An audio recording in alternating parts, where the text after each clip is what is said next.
Assalamualaikum warahmatullahi wabarakatuh. Iki gage ngumbahi terus di PP marga iki engko acarane arep rewang nyanggone wong munjung arep mantu manten lur. Lah nek nggonku ki nek arep mantu ki biasane 15 hari sebelumnya ki munjung atau ngedari sego ngono kae bisikan ngono kae lur. Karo dikei surat icip-icip. Lah kuwi dedek melu naresi segen kesoting jarine nyanggon konten.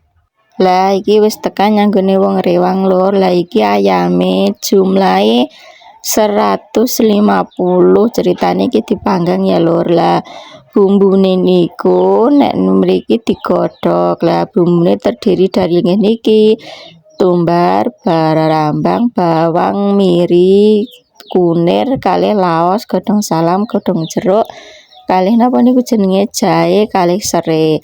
Lah sampune digodhog langsung digoreng. Nah niki ngangge masak mie dioseng. Nah niki enten ding bagian masak mie, enten ding bagian manggang, enten ding bagian masak lombok lan ungkus-ungkus lur.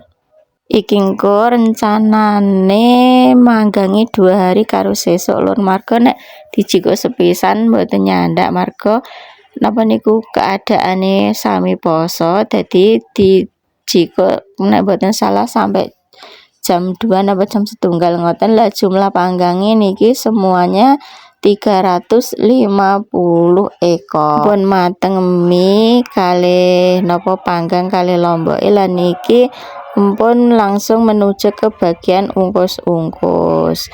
Lah niki ding ungkus-ungkus napa jenenge?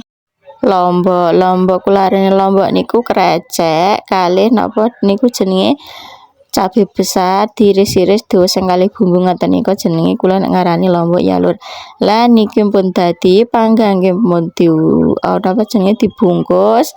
Mie kalih lombok nggih pun siap, niki pun ditata tinggal budalne. Nggih pun jaga kerukunan dan kebersamaan lur. See you lur.